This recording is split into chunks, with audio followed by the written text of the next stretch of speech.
tardes, amigos. Bienvenidos al programa número, yo ya perdí la 17, cuenta. 17 ya tenemos. Bueno, felicidades. 17. Y pues miren, hoy tenemos un invitado muy especial, el doctor Sí. Esteban Garay, un intelectual de izquierda, un ejemplo vivo, ¿verdad? Para este país que está, pues, podrido políticamente, podemos decir, ¿verdad? Sí. Hoy vamos a hacer un programa crítico de política social, de crítica política con el doctor. Y pues bueno, yo soy Flavio, Carlos, Aníbal. Y pues vamos a empezar con una sección de noticias, como siempre, que el compañero Carlos las prepara. Y pues bueno, vamos a comentar las noticias también, que hubo cosas muy interesantes. Sí. Carlos. Bueno, ahora nada más van a ser 4, pero dejen comienzo una vez. El secretario de Educación, Aurelio Nuño, en este 71 aniversario luctuoso de Plutarco Elías Calles, o al menos así, hubo esta controversia en redes sociales porque comparó mucho las políticas de Peña Nieto, todo lo que está haciendo con Plutarco Elías Calles. Sí, hubo ahí una lamida de botas muy grande, por decirlo de alguna manera, Sí. y cito textualmente como lo dijo: los cambios impulsados por el presidente Enrique Peña Nieto han sentado las bases para construir en el siglo XXI un México de paz, un México incluyente, un México próspero y, al igual que Plutarco Elías Calles, un México con una educación de calidad para el desarrollo. Ay, pues qué vergonzoso, ¿no? Qué vergonzoso es que los funcionarios públicos hagan eso, ¿verdad? En vez de reclamar como una autonomía, pues estén como halagando a este señor, a Peña Nieto, ¿verdad? Aníbal. Pues bueno, el secretario de Educación haciéndole pues digamos como la faena al señor presidente, que es el que lo puso, tratando de pues un poco darle legitimidad y credibilidad a Enrique Peña Nieto, que la tiene como más baja que ningún otro presidente desde que se mide esta cuestión de digamos como de la preferencia, ¿no? Y pues aquí hemos, ¿se acuerdan, pueblo? Aquí hemos hablado sobre la reforma educativa, hemos tenido a varios y varias maestros, y la verdad es que pues para nada, en un México en aquel entonces más o menos nacional revolucionario, hoy lo que tenemos es una educación con la reforma muy descuidada, muy neoliberal, muy alejada como del artículo 3º constitucional, de nuestros valores patrios, agresora contra sus maestros. Nunca se había ocurrido tantos maestros, ni se había golpeado, reprimido tantos maestros y maestras como en este sexenio. Y entonces, pues esa declaración me parece, a mí como ciudadano me molesta, se me hace cínica e impropia. Doctor, ¿qué piensa? Pues para empezar, que don Enrique Peña Nieto es lo más opuesto que yo puedo imaginar a Plutarco Elías Calles. Sí, o Lázaro Plutarco Cárdenas. Elías Calles, con todos los defectos que la historia le pueda colgar, que no son pocos, Sí. sin embargo, era un hombre con una claridad mental de lo que había que hacer con esta nación, y desde luego tenían muy presente qué clase de constitución regía en México. Y todavía hoy, cuando estamos a 100 años menos 3 meses de cumplir, quiero decir, a 3 meses de cumplir los 100 años de existencia, en 1917, precisamente Plutarco Elías Calles tenía muy claro que había que rescatar el petróleo para México. Lo intentaron durante su administración con todo el empeño. Se había así acordado en el nuevo Pacto Social de 1917. Por supuesto, Plutarco Elías Calles entendía que el artículo 3º era una de las 4 grandes columnas del nuevo Pacto Federal, y que era además el mecanismo por excelencia de inclusión social, es decir, reduciendo la enorme desventaja que tenía la gran mayoría de la población respecto de una auténtica igualdad de oportunidades. Y lo tenían tan claro, que cuando habían determinado en 1914 el voto universal directo y secreto, aquellos analfabetos que habían participado en la revolución para encontrar una mejor vida para sus hijos, tenían por intuición con toda claridad la idea de que sus hijos dejaran de ser analfabetos y pudieran instruirse y ser personas que contribuyeran al desarrollo nacional. Entonces, honradamente no hay ninguna posible comparación. Muy bien. Tenemos, después de la inauguración del segundo piso de la autopista México-Puebla, que al menos se especula tuvo un costo extra de 500 millones de pesos, en lo que ya mucho se conoce esto, las irregularidades, inclusive un reportaje de Carmen Aristegui, las irregularidades con la empresa OHL o con la concesionaria. Y pues muchas personas últimamente se cuestionan si es una obra necesaria, porque creo que reduce de 50 minutos a 10 minutos el tiempo de traslado, pero vemos que a las personas plantean que no beneficia demasiado a las personas por esta cuestión de que es solamente pensado para el transporte industrial, para el transporte de mercancía de un estado a otro. Como ahí. Sí, Bueno. definitivamente las grandes carreteras construidas con recurso público han venido sustituyendo a los ferrocarriles y ahora estamos viendo con horror cómo esos trenes de doble remolque circulan con ruedas de hule sobre las grandes carreteras nacionales. Hoy acaba de ocurrir otra desgracia con otro de esos monstruos descarrilado, matando seres humanos, y no hay poder que obligue al Poder Ejecutivo Federal a cumplir ese reclamo de la ciudadanía. ¿Por qué? Porque ahí están los que mandan a los que mandan. Sí, la verdad es que estas obras casi siempre tienen una parte muy narcisista del gobernador en turno, porque hace una magna obra, pero desde sus intereses o para intereses muy focalizados. En este caso, quizá los transportistas, pero bueno, también uno sabe que una obra muy grande, pues deja grandes rendimientos económicos, a veces no muy claros, ¿verdad? Se lleva una tajada el secretario de Obras o el gobernador, el quien la aprobó desde el gobierno federal, etcétera. Y entonces, pues es un negociazo. Pero pensando en la movilización o en la movilidad, en la ecología, no creo que esté pensado para eso. Como decía don Carlos Han, que el ejemplo del político corrupto, las obras tienen que dejar sobras.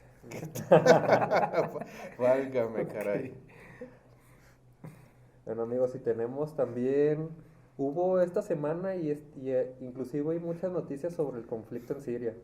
Ha habido esta semana demasiadas noticias, creo que reducirlas todas o voy a ver qué puedo hacer. Pero tenemos desde un bombardeo a una escuela por aviones rusos, Estados Unidos que sigue todavía queriéndose, o no sé si inmiscuir, o sea la palabra correcta, vaya, pero todavía dialogando por estas acciones del gobierno ruso, y pues cientos o ya en el caso miles de muertos también, y también la evacuación de solamente 56 civiles entre la zona de cruce de fuego, que es lo que se puede reducir de esta última semana lo que pasó en Siria. Y a mi parecer sí es algo que no sé si autoridades internacionales estén haciendo lo correcto, vaya, o dejan el control de unos pocos o la opinión de unos pocos hacia lo que debería de poderse hacer ahí. No. Hoy el pobre pueblo de Siria, donde por cierto, contra lo que se cree, no toda la población es musulmana, sino que precisamente en esa zona de conflicto hay todavía comunidades cristianas de las más antiguas establecidas, y no pocas, mucha población de religión cristiana, pero ese no es el tema central. El hecho es que esa población se ha vuelto la víctima de esa confrontación que ya no tiene nada de ideológica, que es meramente geopolítica. Estados Unidos está empeñado en querer cambiar el régimen sirio. Rusia no quiere perder su espacio en el Mediterráneo, que por lo demás es su espacio natural, porque pues para salir del Mar Negro no hay más que por el Mediterráneo, y el Mar Negro es parte de sus costas y de su territorio. Y uno podría preguntarse qué diablos tiene que hacer la organización del Tratado del Atlántico Norte en el Mediterráneo o en el Mar Negro, ¿verdad? Es uno de esos absurdos que siguen todavía manteniendo, se quedaron ya sin pretexto ideológico. En Rusia no gobierna el comunismo, pero los rusos siguen siendo los grandes confrontados en términos de geopolítica de poder con el gobierno de los Estados Unidos. Y el gobierno de los Estados Unidos no acaba de asimilar que hoy por hoy la Federación Rusa, aún desprendida de las 5 repúblicas exsoviéticas del Mar Báltico, del Mediterráneo, Mar Negro y del Asia Central, aún así todavía tiene el territorio más grande del planeta, es decir, es el Estado nacional con mayor superficie y con mayores recursos naturales. Y eso no lo pueden soportar, no pueden soportar, porque en estos momentos la fase nueva del capitalismo es de una voraz acumulación de recursos naturales, sobre todo de origen mineral, y tropiezan con hueso, ¿verdad? El gobierno de Rusia no está dispuesto a regalar o mal vender lo que son los recursos de propiedad nacional. Y ahí es donde ahora sí que, como decía mi abuelita, la puerca tuerce el rabo, ¿verdad? Pues sí. Bueno, y también hay que agregar pues que hay como otros elementos ahí en Siria, ¿no? Siria, pues bueno, tradicionalmente pues ha sido un país que pues bueno, siempre ha tenido, se ha compuesto por una diversidad étnica, ¿no? Y eso, pues bueno, me parece que también tiene como su importancia en la región, porque tanto los cristianos como los mismos árabes Y los kurdos. Pues bueno, ellos nos han demostrado que han sabido hacer políticas locales de convivencia, ¿no?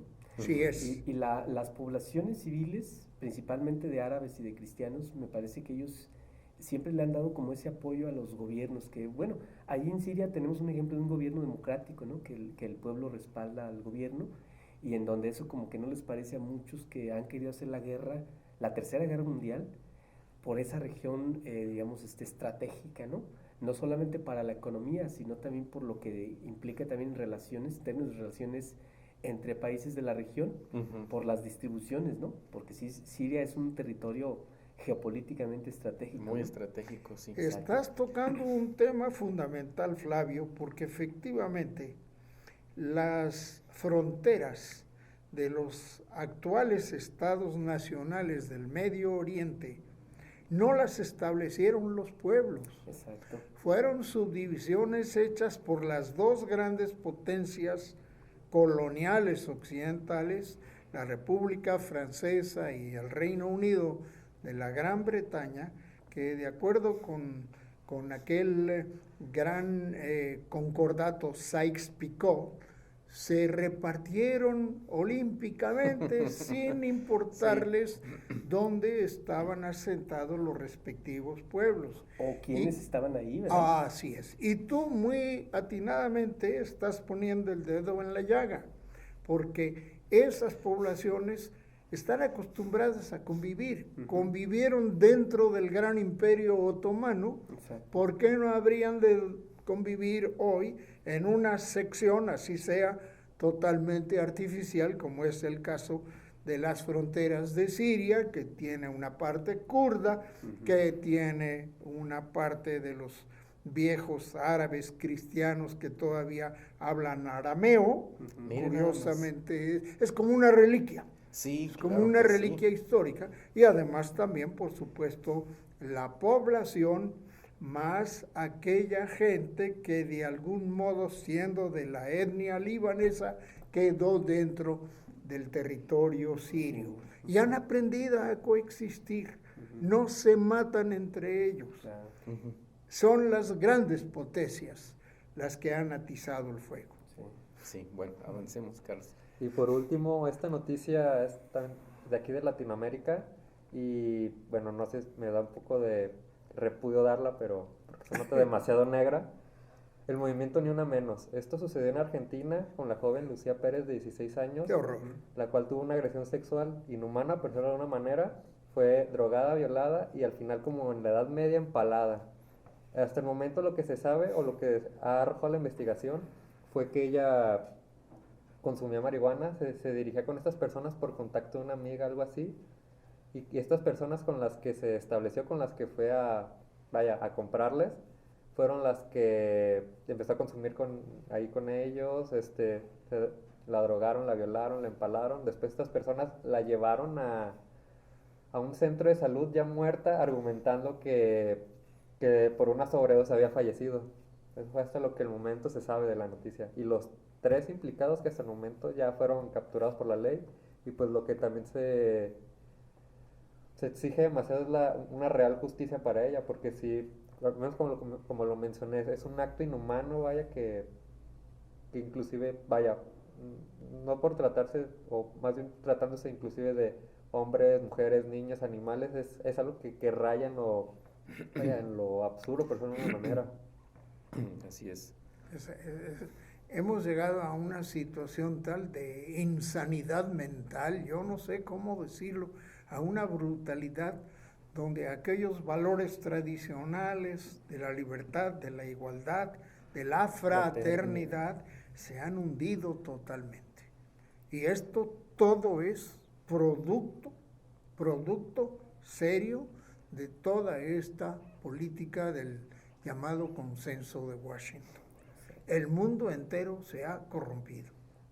Y no hay que olvidar que la mitad, o al menos está viendo una encuesta, la mitad de los países que al menos más se denuncian las agresiones hacia mujeres son latinoamericanos.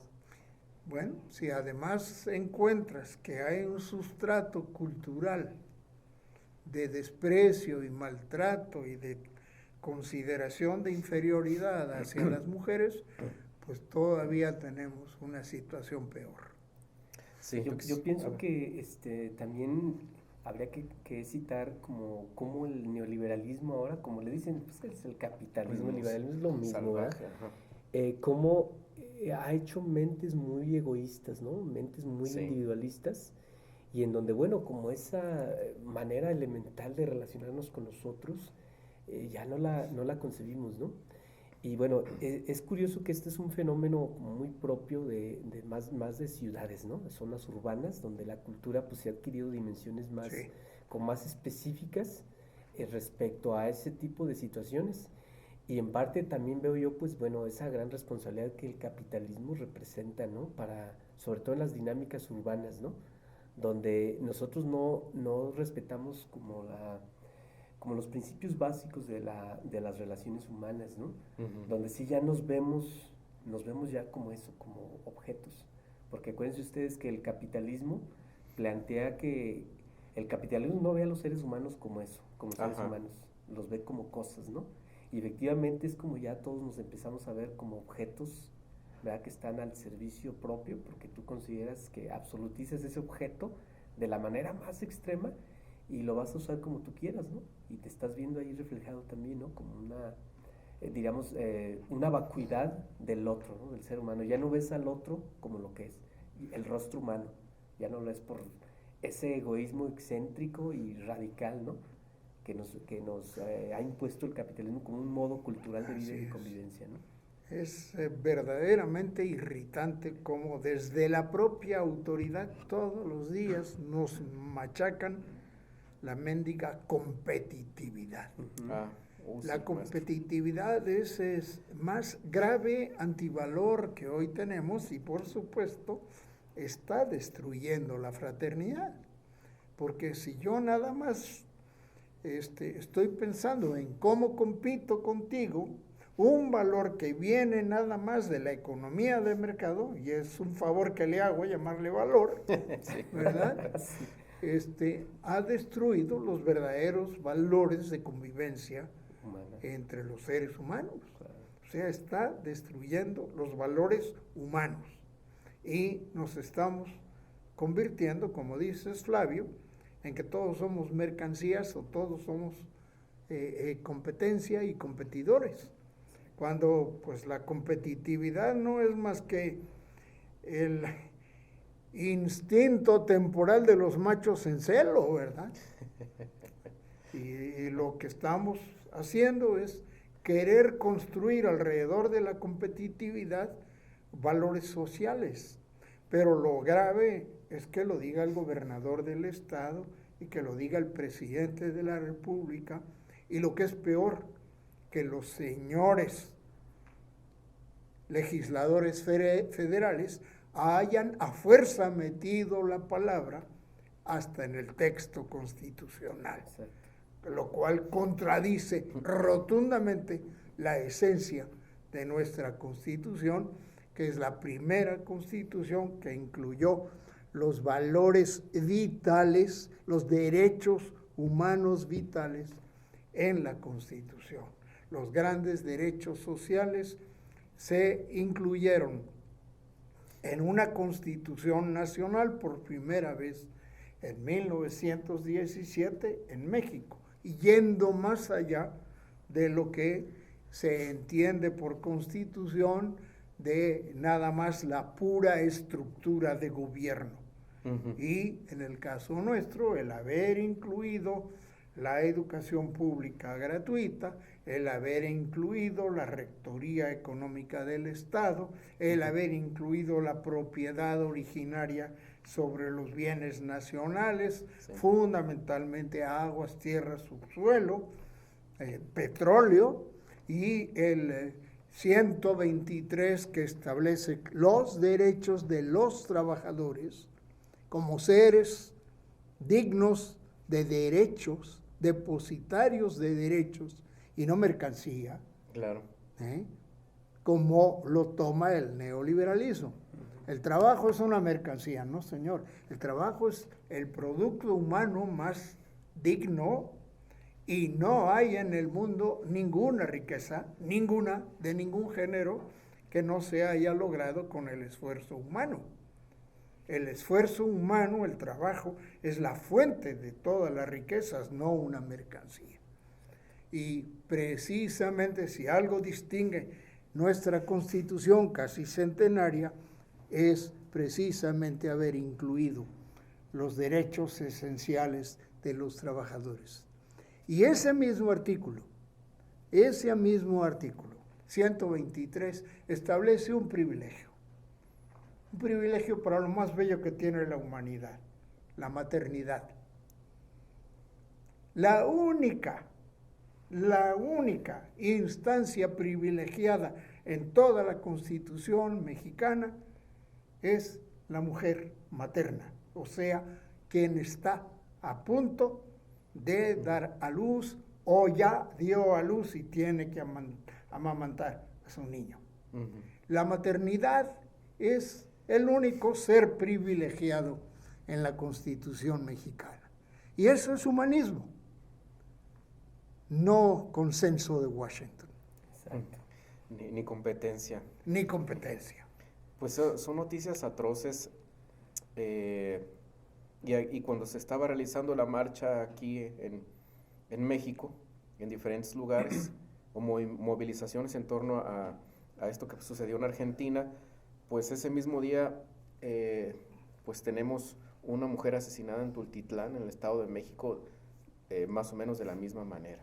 Entonces, es una situación muy grave, indignante, espeluznante, el nivel de saña con las mujeres. Por una parte, yo sé que el sistema capitalista está muy molesto con las mujeres porque no se han sometido a los dictados que en otros tiempos se tenía sobre ellas como una fuente solamente de procreación de hijos, de cuidado del capital, etcétera. Y entonces hay mucho coraje contra ellas.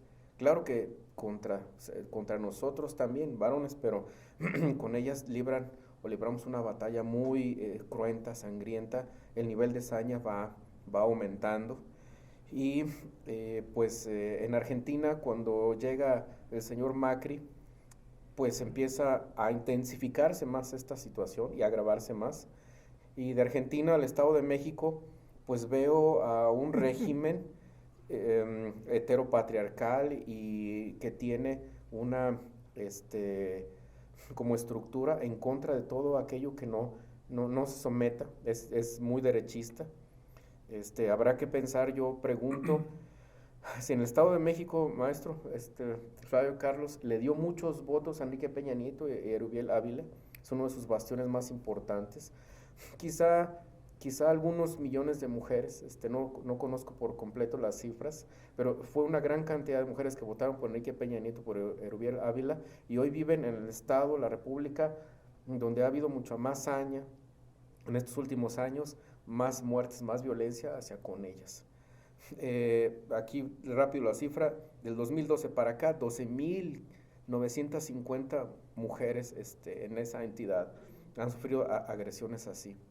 Entonces, pues es una de las facetas, rostros también del capitalismo, de dirigir tanta hazaña contra ellas y lamentablemente, pues sí, como dices Carlos, aunque sea una noticia un tanto como, por así decirlo, pues negra o un poco escandalosa, pero ni modo de no decirlo, de omitir, que sería uno un tanto cómplice si no lo mencionamos. Inmoral sería que no la comentáramos aquí en Oscuridades, sí. cuando menos. Sí. Así es. Lo primero que tenemos que decir es que hay un severo círculo vicioso. Tenemos 60 millones de pobres, es decir, tenemos la mitad de la población empobrecida, desesperadamente buscando qué va a comer en la noche, no más lejos, no mañana.